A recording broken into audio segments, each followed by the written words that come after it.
A vírgula e o ponto e vírgula, como todos os sinais de pontuação, são muito importantes para melhor entendimento do texto. Um texto que não é pontuado corretamente pode ficar incompreensível, causar duplo sentido e até mesmo gerar humor. Na leitura, o ponto e vírgula sugere uma pausa longa, não tão longa quanto a que o ponto sugere, porém nem tão curta quanto a que a vírgula marca. Temos várias situações em que podemos utilizar o ponto e vírgula, mas muitas vezes acabamos colocando um ponto final e até mesmo a vírgula. Entender as regras de quando usar a vírgula e o ponto e vírgula pode ser mais simples do que você imagina. Por exemplo, na frase "O rio está poluído, os peixes estão mortos", devemos usar o ponto e vírgula, pois temos duas orações coordenadas lado a lado, sem a presença de uma conjunção que explicite a relação entre elas.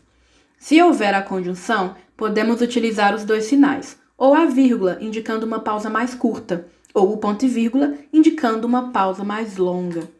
O rio está poluído, por isso os peixes estão mortos. O rio está poluído, por isso os peixes estão mortos. Nesse segundo exemplo, podemos dizer que se dá maior ênfase à relação entre as duas orações, ou seja, a relação entre a poluição e a morte dos peixes.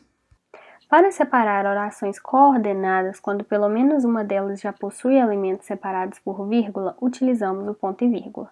Como no exemplo, o resultado final foi o seguinte: 10 ministros votaram a favor do julgamento, 9 contra.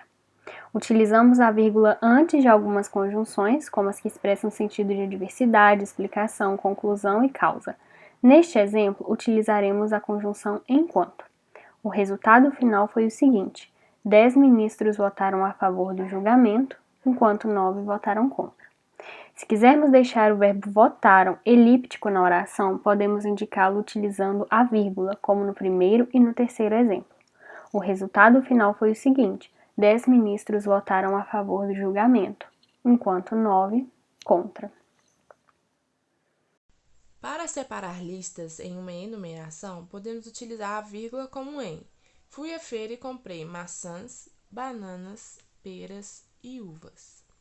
Podemos também utilizar o ponto e vírgula para separar os itens de uma enumeração, ou seja, ele também é um sinal de pontuação muito comum em listas. Vejam: comprar na feira, maçãs, bananas, peras, uvas.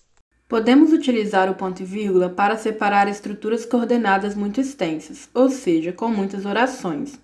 No exemplo, utilizamos a vírgula para evitar a repetição do verbo. Observe: gosto de viajar, minha irmã de assistir filmes, minha mãe de ler revistas. Normalmente, utiliza-se a vírgula para separar as conjunções adversativas e conclusivas, como mas, porém, entretanto, mas se quisermos indicar maior pausa, a vírgula pode ser trocada pelo ponto e vírgula. Gostaria de vê-lo hoje, todavia só o verei amanhã. Ou, gostaria de vê-lo hoje, todavia só o verei amanhã.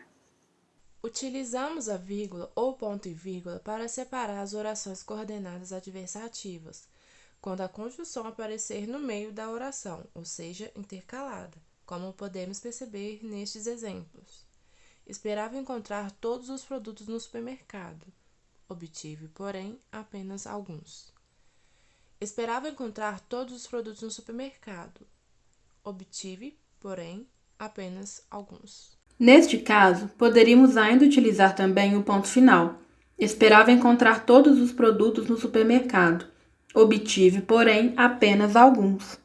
É isso, gente. Esperamos que tenham gostado. Até a próxima videoaula.